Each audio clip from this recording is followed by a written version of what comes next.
যে লাইলাতুন নিসফু মিনাশ শাবান, শাবান মাসের মধ্য রজনী আল্লাহ পাকের রহমত। একদল অতিরিক্ত বাড়াবাড়ি, একটা অতিরিক্ত ছাড়াছাড়ি, বাড়াবাড়ি আর ছাড়াছাড়ি। একটা অতিরিক্ত বাড়াবাড়ি, সে একদম শবে বরাতকে মনে হয় লাইলাতুল কদরের উপরে নিয়ে যাচ্ছে আর কি। লাইলাতুন নিসফু মিনাশ শাবানকে কোনো কোনো ক্ষেত্রে বাড়াবাড়ি পন্থীরা একদম লাইলাতুল কদরের উপরে নিয়ে চলে যাচ্ছে। আর ছাড়াছাড়ি যারা, তারা বলছে এই রাত্রে কোনো কিছুই করা যাবে না। দুইটাই চরমপন্থী, বুঝতে পারছেন না মনে হয় কথা। একদল এটাকে নিয়ে এত বেশি বাড়াবাড়ি করছে যে এটাকে একদম লাইলাতুল কদরের উপরে নিয়ে চলে যাচ্ছে। আরেক দল দেখা যাচ্ছে এটাকে এমনভাবে পরিত্যাগ করছে না, এতে কিছুই করা যাবে না, একদম কোনো ফজিলতি নাই। এখন আসলে মধ্যমপন্থা কি, মাঝখানে আমরা কি করব তাও জানার দরকার আছে কি নাই? অনেক হাদিসের অনেক আলোচনা, প্রায় 40-50 পৃষ্ঠার বই, সব আলোচনা তো মাহফিলে করা সম্ভব না। আমি সারমর্মটুকু বলি। সারমর্ম কি? হাদিসের শবে বরাত নামে কোনো শব্দ নাই, এক নম্বর কথা। কি নাই ভাই? শবে বরাত নামে কোনো শব্দ নেই। আছে লাইলাতুন নিসফু মিনাশ শাবান, শাবান মাসের মধ্য রজনী। শাবান মাসের মধ্য রজনী। শাবান মাস কি? উত্তর, নবী সাল্লাল্লাহু আলাইহি ওয়াসাল্লাম রমজান মাসের পর যে মাসে রোজা রাখতে বেশি গুরুত্ব দিয়েছেন তার নাম শাবান। আমার সাথে বলেন, শাবান মাস কি? নবী সাল্লাল্লাহু আলাইহি ওয়াসাল্লাম রমজানের পরে যে মাসে রোজা রাখতে খুব বেশি গুরুত্ব দিয়েছেন তার নাম শাবান। আয়েশা রাদিয়াল্লাহু আনহা তিনি বলতেন যে শাবান মাস আসলে নবী সাল্লাল্লাহু আলাইহি ওয়াসাল্লাম এত বেশি বেশি রোজা রাখতেন যে মনে হতো তিনি রোজা ছাড়বেনই না, সারা মাস রেখে ফেলবেন। বেশি থেকে বেশি রোজা রাখতেন শাবান মাসে। প্রশ্ন হচ্ছে কেন? উত্তর, এমনিতে এই মাসটা বরকতময় এবং এই মাসে আল্লাহ পাক তার রহমতে বিপুল সংখ্যক মানুষকে জাহান্নাম থেকে মুক্তি দান করেন। সুবহানাল্লাহ। নবী সাল্লাল্লাহু আলাইহি ওয়াসাল্লাম এই মাসকে তাজিম করতেন। এই মাসের সম্মানার্থে, এই মাসে আল্লাহর রহমত বরকতের স্বার্থে নবী করিম সাল্লাল্লাহু আলাইহি ওয়াসাল্লাম এই মাসে বেশি বেশি রোজা রেখেছেন। সুন্নত কি শিখলাম? শাবান মাসে বেশি বেশি রোজা রাখা সুন্নত। একটা কি পেলাম ভাই? শাবান মাসে বেশি বেশি রোজা রাখা সুন্নত। আপনি যদি মুকিম হন, শরীর সুস্থ থাকে, মুসাফির না, আপনার সুস্থতা আছে, সব ঠিক আছে, আপনি চেষ্টা করবেন এই মাসে বেশি বেশি রোজা রাখার। পারা যাবে ইনশাল্লাহ। এটা নবীর সুন্নত হবে। আরেকটা হাদিস মাথায় নিয়ে নেন, আজকে সারা ওয়াজ ভুলে গেলে এই ওয়াজটা বলেন না। কি হাদিস? নবীজি বলছেন, তোমাদের সামনে, হে আমার সাহাবীরা, তোমাদের সামনে এমন একটা যুগ আসছে, ওই যুগে আমার সুন্নতকে ধরে রাখাটা হাতের মধ্যে আগুন ধরে রাখার মতো হবে। আমি অনেকদিন এই লেকচারে এই হাদিসটা বলেছি। তোমাদের সামনে এমন একটা কঠিন যুগ আসছে, জামানা সবরিন, সবরের যুগ, কঠিন যুগ। ওই যুগে ঈমান ধরে রাখা, মানে আমার সুন্নতের উপর থাকা, হাতে আগুন ধরে রাখার মতো হবে। ওই যুগে যদি তোমরা আমার একটা সুন্নতকে জীবিত করতে পারো, সমাজে একটা সুন্নত মরে গেছে, ওটাকে আবার জীবিত করতে পারো, তাহলে 50 জন শহীদ সাহাবীর নেকি পাবে। হাদিসটা বুঝলেন? শুধু নেকি না, আপনি 50 জন শহীদ সাহাবীর নেকি পাবেন যখন চলমান সমাজে একটা সুন্নত মিটে গেছে, নাই, মানুষ আমল করছে না, কিন্তু আপনি সেটাকে জীবিত করলেন। পারা যাবে ইনশাল্লাহ। একটা দেখাচ্ছি, যেমন সাহাবীদের যুগে মানুষ মসজিদে ঢুকলে কি করতো জানেন? আগে 2 রাকাত নামাজ পড়তো। কি করতো?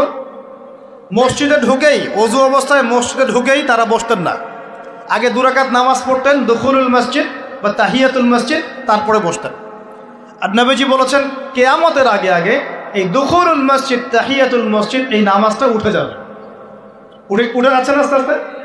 মসজিদে ঢুকলে মানুষ ধাপ করে বসে পড়ে, তাই না? মানুষ ভুলেই গেছে এটা সুন্নত। এখন আপনি যদি এই সুন্নতটাকে আবার জীবিত করতে পারেন, ইনশাল্লাহ 50 জন শহীদ সাহাবীর নেকি পাবেন। সমাজে এখন দাড়ি শেভ করা ফ্যাশন হয়ে গেছে, বুঝছে না? অনেকে শেভ না করলে চাকরি দেয় না। শেভ না করলে কি হয় না? চাকরি পাওয়া যায় না। স্কুলে তো না, কলেজে গিয়ে পড়তে গেলে ক্লাস করতে দেয় না। দাঁড়িয়ে আছে, যাও শেভ করে আসো, তাই বলে। এখন সমাজ চলছে উল্টা। এখন যদি আপনি নবীর সুন্নতকে আবার জীবিত করতে পারেন, 50 জন শহীদ সাহাবীর নেকি পাবেন ইনশাআল্লাহ। রাতে ঘুমানোর সময় একটা সুন্নত আছে, 33 বার সুবহানাল্লাহ, 33 বার আলহামদুলিল্লাহ, 34 বার কি আল্লাহু আকবার। বহু মানুষই পড়ে না। আপনি যদি পড়তে পারেন ইনশাআল্লাহ আল্লাহ পাক আপনাকে রেখে দিন। সমাজে বহু মানুষ চুল একদম এখন মেসি রোনাল্ডো কাট, তাই না? মেসি কাট আর রোনাল্ডো কাট। আর আমি সিলেট অঞ্চলে দেখে আসছি একদম লন্ডন কাট, দুই পাশ ছিলে মাঝখানে চুল, লন্ডন থেকে শিখে আসছি। এখন চুলেরও কিন্তু সুন্নত আছে, আছে কি নাই? দাড়ির যেমন সুন্নত আছে, চুলের সুন্নত নাই। একদম সামন পিছন সমান করতে পারেন, অথবা যদি চুল নাই থাকে তাহলে চুল মাথা মুন্ডন করেও রাখতে পারেন। অনেক সাহাবীর মাথা মুন্ডিত ছিল। আবার অথবা কানের লতি পর্যন্ত বা কাঁধ বাবড়ি রাখতে পারেন। এটা চুলের সুন্নত হলো কিনা? এখন সমাজের সব মানুষ এই সুন্নতটাকে ভুলে গেছে।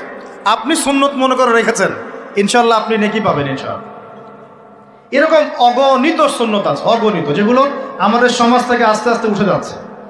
আমি খুব দুঃখের সাথে বলছি, অনেক মসজিদে ফরজ নামাজ পড়ার পরে আমরা কি করি? একটা মোনাজাত করি, আল্লাহুম্মা আমিন বিরহমাতিকা ইয়া আরহামার রাহিম, ব্যাস উঠে চলে গেলাম, তাই না? উঠে চলে যায় না? তারপর স্যান্ডেল নিয়ে বাইরে চলে গেল। অথচ সালাম ফিরানোর পরে একবার বলতে হয় আল্লাহু আকবার, কি বলতে হয়? 3 বার বলতে হয় আস্তাগফিরুল্লাহ আস্তাগফিরুল্লাহ আস্তাগফিরুল্লাহ।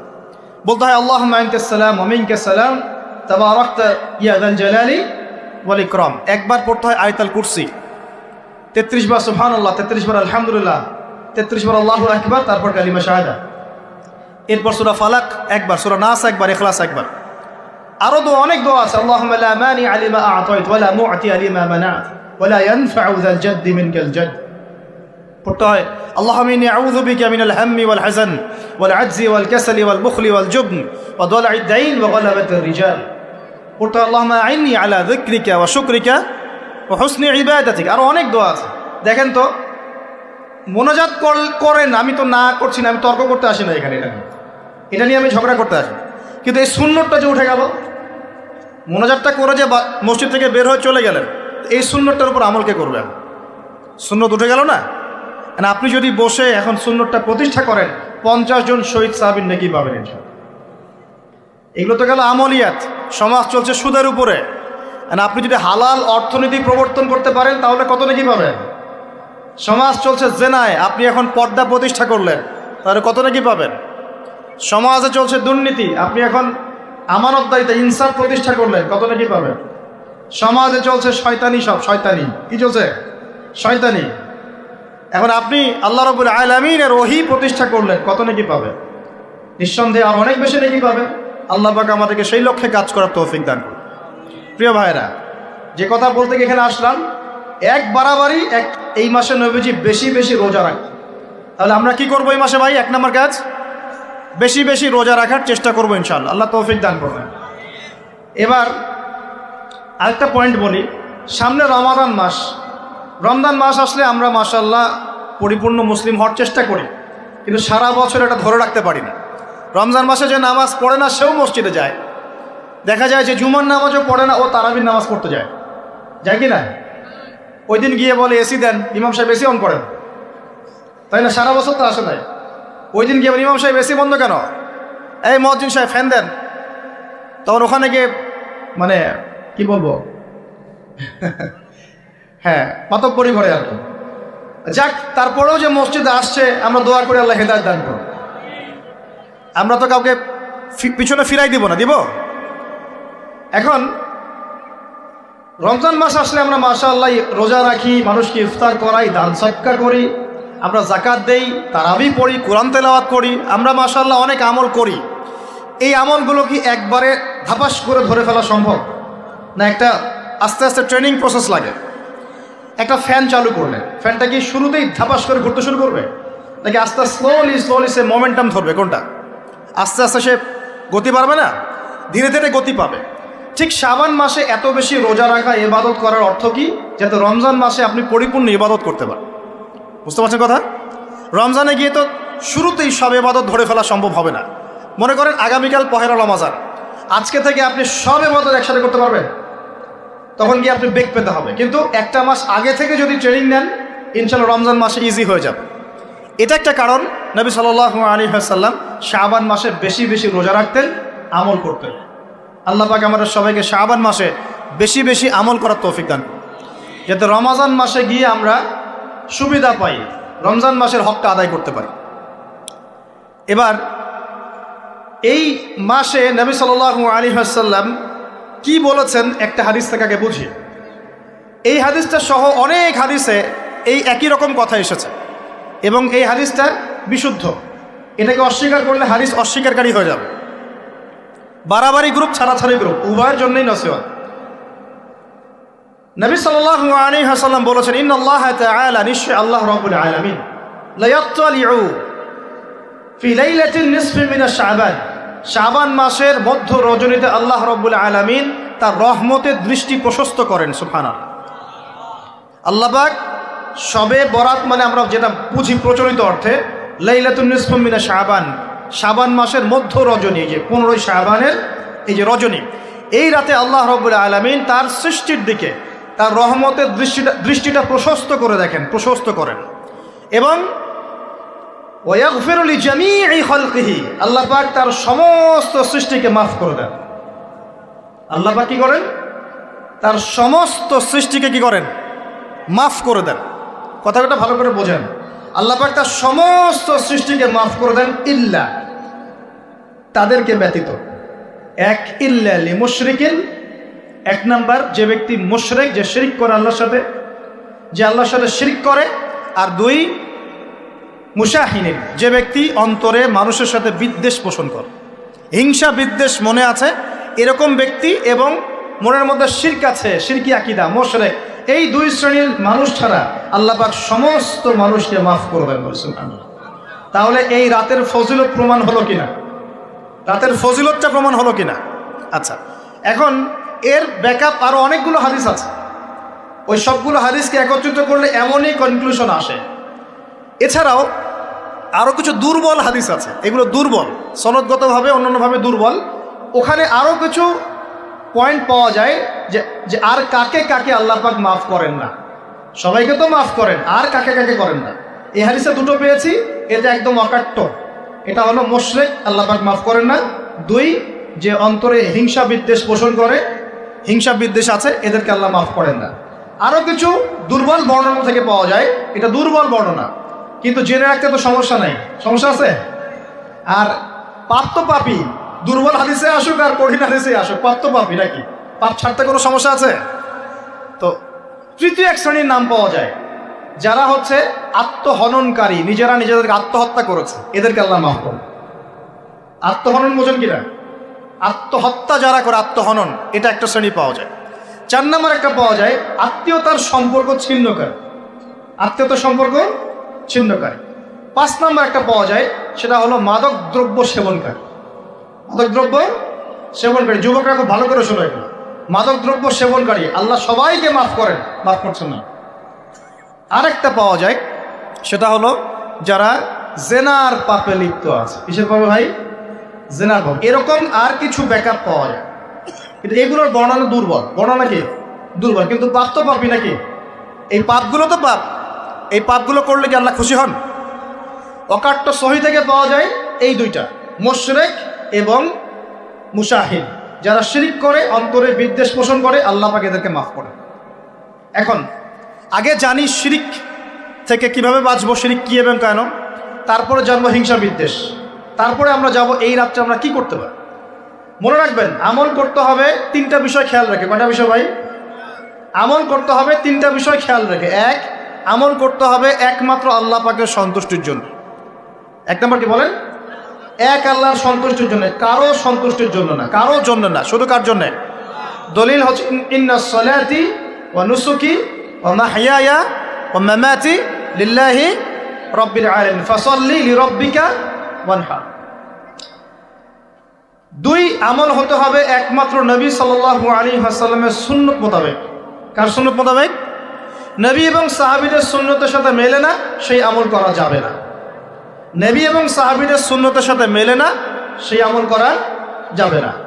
3 নাম, আমলটা যত সুন্দরী মনে হোক, আমলটা যত সুন্দরী মনে হোক আর যত মানুষই করুক, যত মজাদার মনে হোক না কেন, নবী করেন নাই, সাহাবীদের থেকে প্রমাণ নাই, আমল করব না।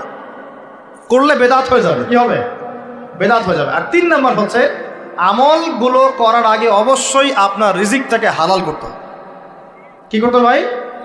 ব্যাস এই তিনটা শর্ত পূরণ করে আমল করলে ইনশাআল্লাহ তাআলা আমরা জান্নাতে যাব ইনশাআল্লাহ। আমরা আশাবাদী আল্লাহ পাক আমাদেরকে জান্নাত দিবেন ইনশাআল্লাহ।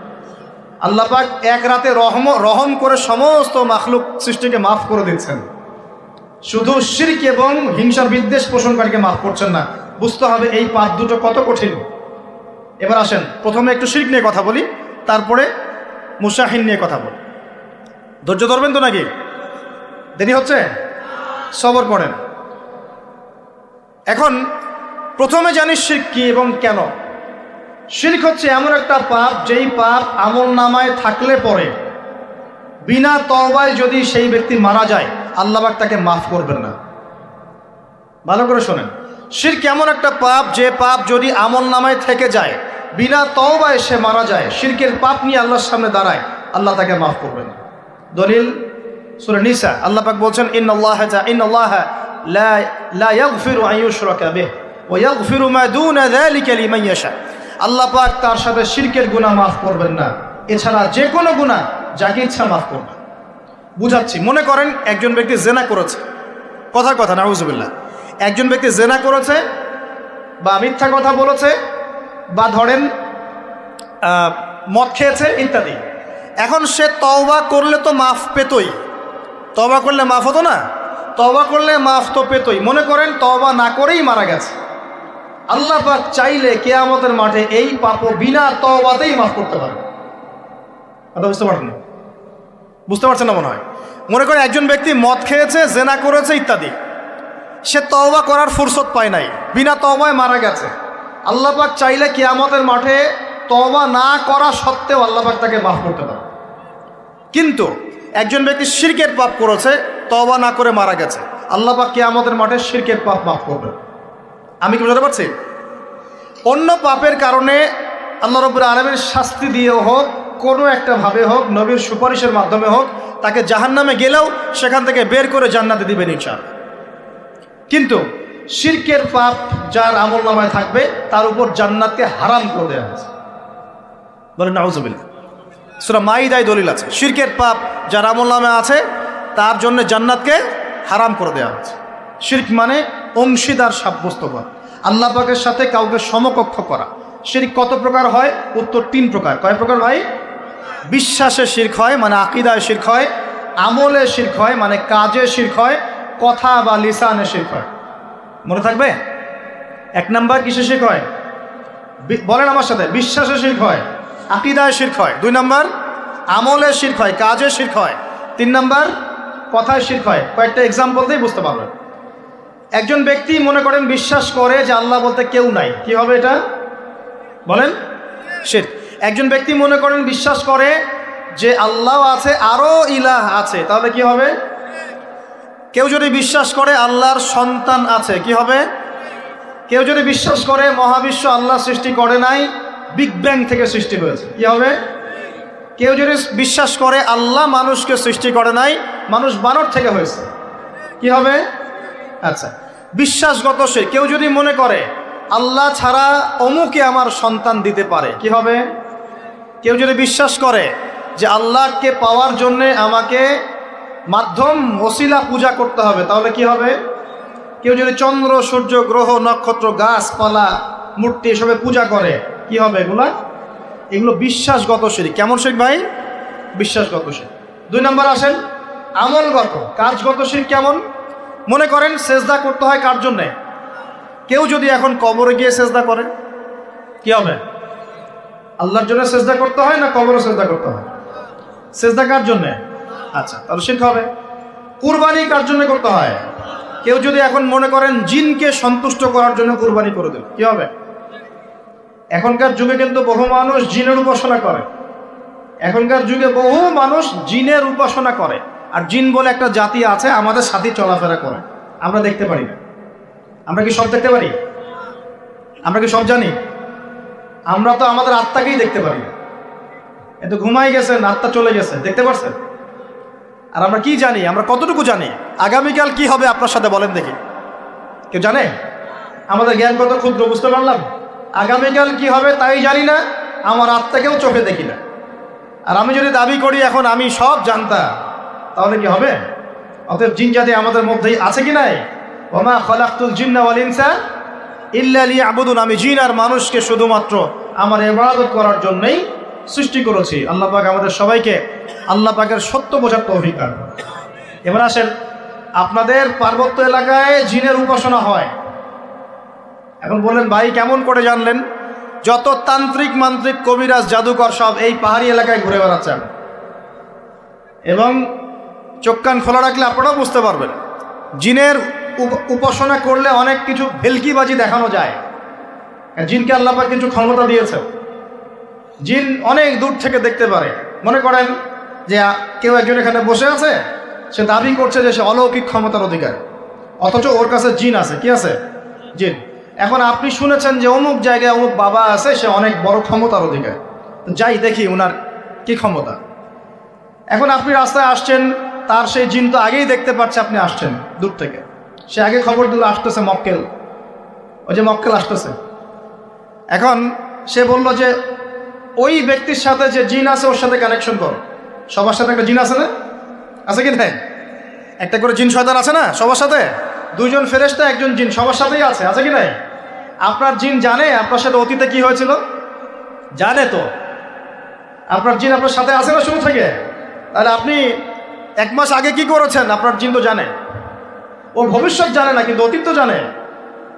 ও তো ভবিষ্যৎ জানে না, কিন্তু অতীতে আপনি কি করেছেন ও তো জানে না? এখন ওর সাথে এই কারিনের সাথে যোগাযোগ করছে। ওকে বলছে এই তো 1 মাস আগে অমুক মেয়ের পিছনে দৌড়াইছিল, 1 মাস আগে অমুক একটা মেয়ের পিছনে দৌড়াইছে, ওই মেয়েকে পাওয়ার খুব চেষ্টা করছে, কিন্তু 1 মাস আগে ব্যবসায়ী কাজ করছে, কিন্তু 1 মাস আগে ওই কাজ করছে। এখন আপনি হেঁটে হেঁটে আসলেন, এদিকে খবর পাস করা শেষ, এসে বললেন বাবা আপনার কি ক্ষমতা, আমি আপনার ক্ষমতার নিদর্শন দেখতে চাই। সেই বাবা এখন বলছে যে তুই তো সেই ব্যক্তি না, তোর নাম অমুক না, আপনি তো ভেবাচকা খেয়ে গেলেন। হ্যাঁ তাই তো, আমার নাম তো অমুক। তুই তো 1 মাস আগে এই মেয়ের পিছনে ঘুরছিস না? হ্যাঁ তাই তো, আপনি কেমন করে জানলেন? তুই 1 মাস আগে এই কাজ করছিস না? তাই তো, আপনি কেমন করে জানলেন? আপনার তো চোখ একদম আসমান উঠে গেল। বাপরে বাপ, সে তো আমার অতীতের সব বলে দেয়, তুই অমুক জায়গায় এটা পাপটা করছিস না, তুই এই জায়গাটা লুকায় রাখছিস না, ব্যাস আপনার মাথা খারাপ। জিনের উপাসনা করে মানুষ অনেকেই। আর জিনরা কি করে? অনেক সময় আসমানের কাছে যায় সংবাদ নেয়ার জন্য। সূরা মুলক পড়েন, সূরা মুলকের 1ম পৃষ্ঠা পড়েন। আল্লাহ পাক ওদেরকে তাড়ানোর জন্যে আসমানের মধ্যে এই উল্কাপিণ্ড নক্ষত্র নিক্ষেপ করেন। রুজুম আল্লিশ শায়াতিন, আল্লাহ বলেছেন এই নক্ষত্রগুলা আমি রুজুম আল্লিশ শায়াতিন, শয়তানদেরকে তাড়ানোর জন্য রেখেছি। পৃথিবীতে অনেক কিছুই ঘটে, আমরা খালি চোখে বুঝতে পারি না। এখন কেউ যদি জিনের উপাসনা করে, জিনকে সন্তুষ্ট করার জন্যে এই কুরবানি করে, তাহলে কি শিরক হবে কি না? সেজদা কার জন্যে? অন্য কারোর জন্য করলে কি হবে? কুরবানি কার জন্যে? অন্য কারোর জন্য করলে কি হবে? কার নামে কসম করতে হয়? যদি অন্য কারো নামে কসম করি, এই যে এখন বাপের নামে কসম, মায়ের নামে কসম করেন কেন? কসম করা যাবে না এভাবে। মান হালাফা বিগাইরি ইসমিল্লাহি ফাকাদ কাফার, কেউ যদি আল্লাহ ছাড়া অন্য কারো নামে কসম করে সে কুফরি করবে। যদি কসম করতেই হয় আপনাকে আল্লাহরই কসম করতে হবে। যদি কসম করতে হয় কার কসম করবেন? আর আল্লাহর কসম করে কি মিথ্যা বলতে পারবেন? মিথ্যা বললে তখন কাফারা দেওয়া লাগবে। আচ্ছা, কাফারা কি? সবচেয়ে সহজ কাফারা হচ্ছে 3টা রোজা রাখা। কয়টা রোজা? 3টা। আসেন আমরা যাই। এখন কসম করবো আল্লাহর জন্যে, দোয়া করেন কার কাছে? দোয়া কার জন্যে? এখন যদি অন্য কারোর কাছে দোয়া করা শুরু করি, সন্তানকে দিবে, অন্য কারোর কাছে চাওয়া শুরু করি। মনে করেন আপনার রোগ ব্যাধি দেওয়ার ভালো করার মালিককে, যদি এখন আপনি একটা আংটি পরে মনে করেন এই আংটি আপনার রোগ ভালো করবে, কি হবে? শিরক হবে কি না? এরকম অগণিত কাজের শিরক আমরা করছি। আল্লাহ পাক আমাদের শিরক থেকে বাঁচান। আর ভবিষ্যতের মালিককে, সময়ের মালিককে, ভবিষ্যৎ কে জানে? রাস্তায় টিয়া পাখি দেখে ভাগ্য পরীক্ষা করছে, ও কি ভবিষ্যৎ বলতে পারবে? যদি ওখানে গিয়ে হাত দেখান শিরক হবে না? রাশিফল দেখা যায়, রাশিফল কি? রাশিফল